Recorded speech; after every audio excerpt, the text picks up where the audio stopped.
Hello and welcome to the day ahead. It is Friday, the 20th of June. I'm Nadine Blaney. Well, global markets fell on Thursday, with European markets notching up their third consecutive day of losses. That sets the local market up for a 23-point loss at the open. Wall Street was closed for Juneteenth Day. However, the specter of full-out war in the Middle East continues to loom large. U.S. futures traded lower throughout the session.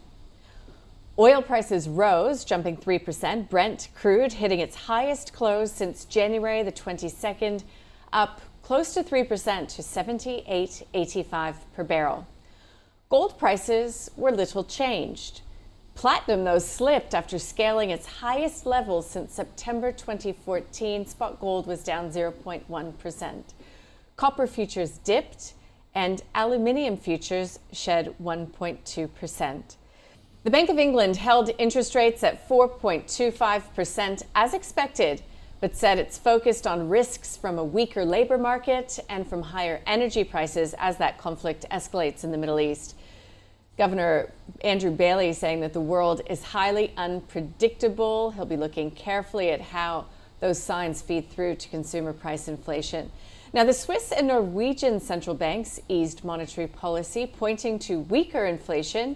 The SNB's rate now stands at 0. On the trade front, Canada's Prime Minister Mark Carney says the country could increase counter tariffs on the U.S., particularly in regards to steel and aluminium, if it does not reach a broader trade deal with President Donald Trump within 30 days.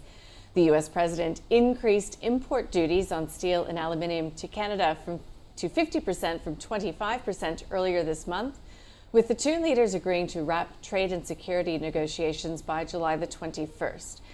And sources are telling Reuters that European officials are increasingly resigned to a 10% rate on reciprocal tariffs being the baseline in any trade deal between the U.S. and the EU. U.S. government bond markets were closed to observe the national holiday. Futures were little changed. The U.S. dollar gave up some of its gains overnight, but is 0.7% higher over the week. Now, the Aussie is under pressure despite the immediate threat of U.S. action in the Middle East waning.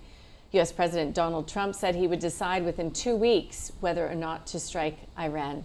And Bitcoin, well, we've had some legislative moves in the United States, but still did shed by about 0.4%.